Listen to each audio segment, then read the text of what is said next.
All right, so today we're going to be tackling the TOEFL. Um, and I know you're out there listening, wanting to not just pass it, but master this thing. And to help us unpack this whole TOEFL beast, we're going to be looking at an episode of, oh, what was it called? TOEFL Mastery Talks, I think. TOEFL Mastery Talks. Yes, that's it. And the episode is Mastering the TOEFL: Tips, Strategies, and Success. Oh, yeah, I've heard of that one. That's a good one. Yeah, it's got some really good stuff in there.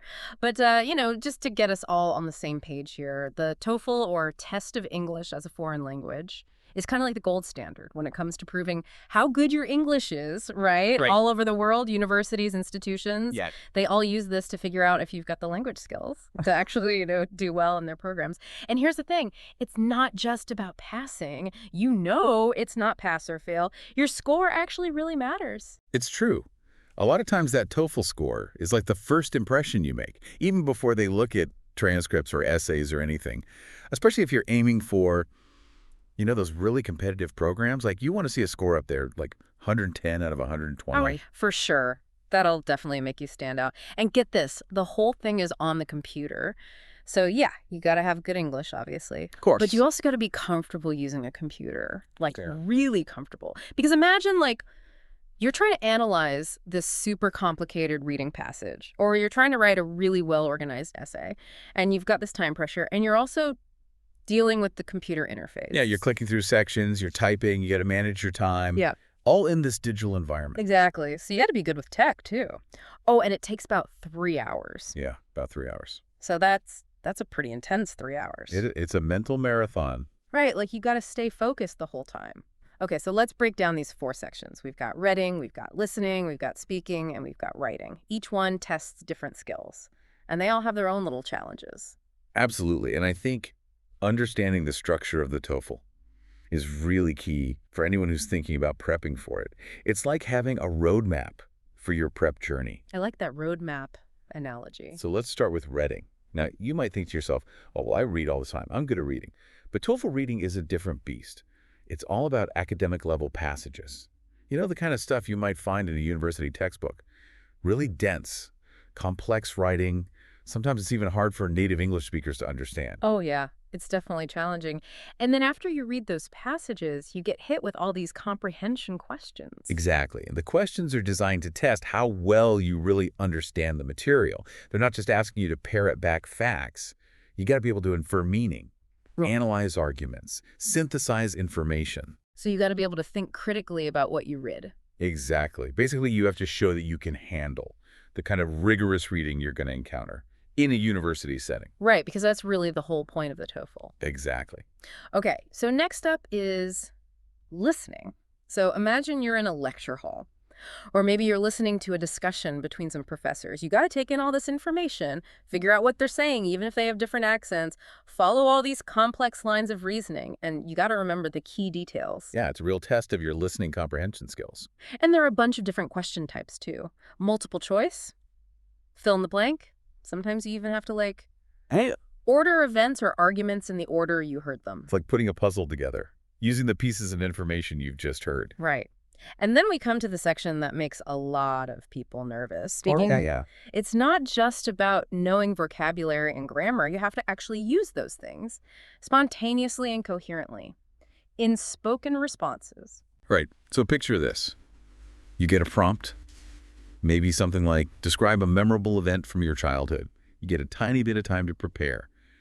And then boom, you got to speak clearly and concisely, express your ideas in a structured way, all while being recorded. And you're on the clock the whole time. Yep, the pressure is on. Definitely puts your speaking skills to the test. That's right. All right, and last but not least, we have writing. This is where you really get to show off your ability to, write well-organized, well-supported essays in English. And there are 2 different types of essays on the TOEFL. There's the integrated essay, where you have to combine information from a reading passage and a listening clip, and then write a summary of all of that. Oh, wow. So it's not just about writing. You got to be able to process information from different sources. It's a mental juggling act. Yeah, for sure. And then you have the independent essay. This is where you get a prompt, and you have to give your own opinion or perspective. So you got to think critically and then be able to express all those thoughts in clear writing. Exactly. It's about showing that you can. Think for yourself. Structure your thoughts. and communicate your ideas persuasively. So as you can see, the TOEFL is a pretty multifaceted challenge. But luckily for us, this TOEFL Mastery Talks episode we're looking at today has some excellent strategies to help us conquer each section. And that's what we're going to dig into next. Sounds good to me. Okay, so let's talk about how to actually prep for this thing. You know the TOEFL Mastery Talks episode? I had some really good advice. Starting with the reading section, they really emphasize the importance of practicing with like academic texts, like journal articles, research papers, even textbooks. Right, yeah.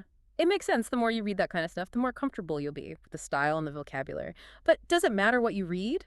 That's a good question. And actually, the host of the podcast, they suggested that you focus on subjects that are related to your field of study, or even just areas that you're generally interested in. Oh, that's smart. Yeah, because it makes the prep more engaging.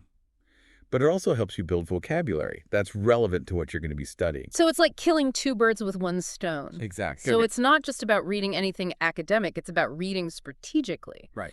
And you know what else they mentioned that I thought was really helpful was this idea of like reverse engineering the questions. Oh, yeah, I love that. It's so smart. So instead of just reading the passage, yeah. you look at the questions first. Right. To get a sense of what you should be paying attention to. Yeah, it's like you're going on a treasure hunt.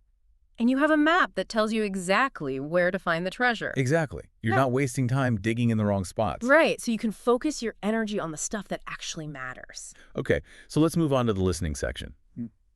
One of the biggest challenges here is dealing with different accents.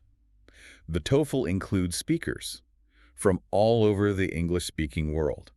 And if you're not used to hearing those different accents, it can be really tough to understand what they're saying. Oh, yeah, totally. I remember when I was first learning English, I had so much trouble understanding Scottish accents. Oh, yeah. They can be tricky. I thought they were speaking a completely different language. So what did the podcast recommend? Well, they said you got to immerse yourself in those different accents. Okay. How do you do that? Like listen to podcasts from different countries, watch movies with a variety of accents, even tune into international news channels. So basically surround yourself with English. As much as possible, and from as many different sources as possible. Makes sense. Yeah, it's all about training your ear to pick up on those nuances and rhythms of different pronunciations. So when you hear those accents on the TOEFL, you're not totally thrown off guard. Exactly. Okay, so let's talk about the speaking section. Any tips for sounding confident and coherent, even when you're under pressure? Well, the podcast had this great suggestion. Practice your speaking responses with a timer. With a timer. Yeah, it sounds simple. But adding that time constraint really helps you simulate the test day pressure.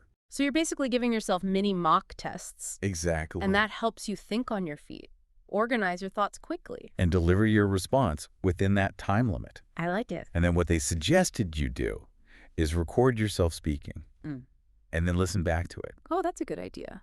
Yeah, because you might notice things that you wouldn't notice otherwise. Like what? Like maybe you use a lot of filler words like or like.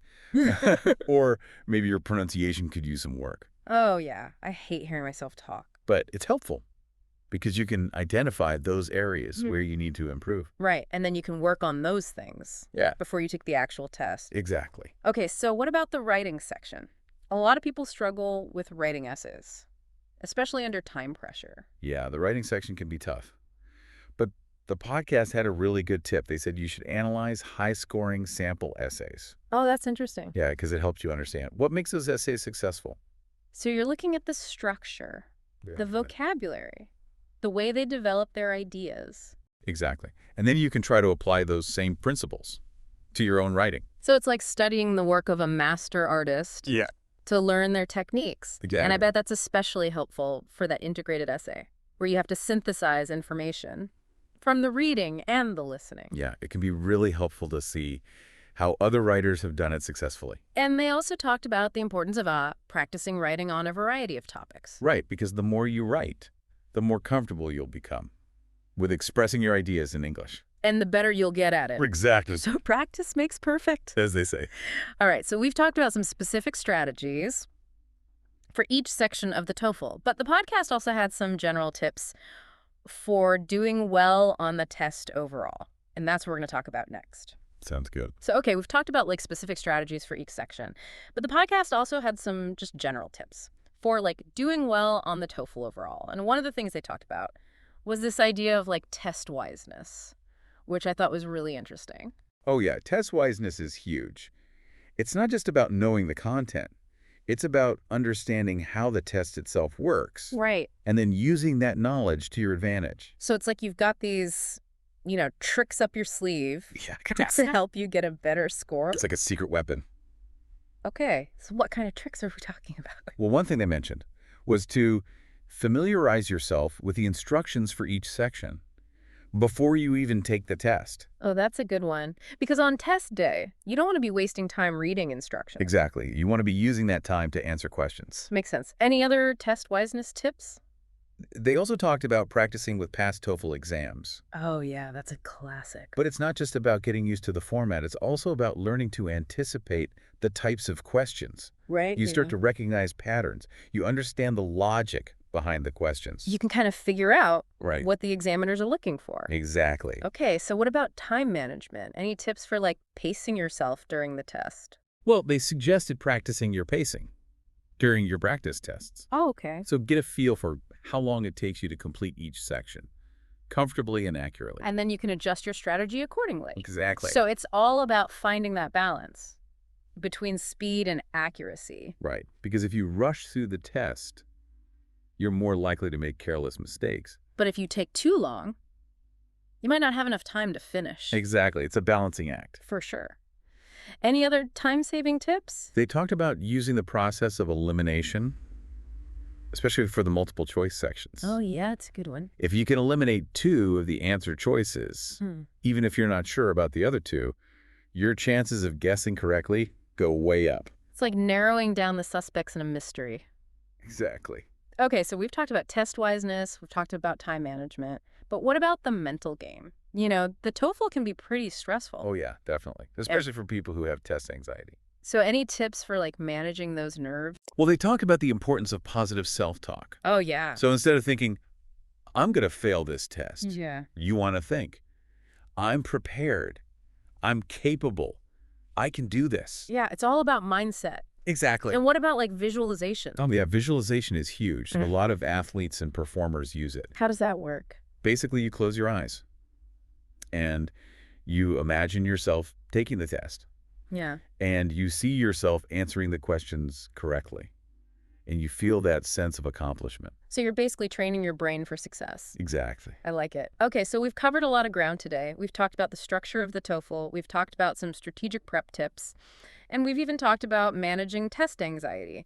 But I think it's important to remember that the TOEFL is just one step on a much larger journey. That's a great point. It's not just about getting a score. It's about opening doors to new opportunities. Exactly, like pursuing higher education, advancing your career, or even just expanding your horizons. And I think the most important thing to remember is that learning a language is a continuous process. It's not about reaching a destination. It's about enjoying the journey. So true. So it's all those out there preparing for the TOEFL. We wish you the best of luck. Go out there and conquer that test.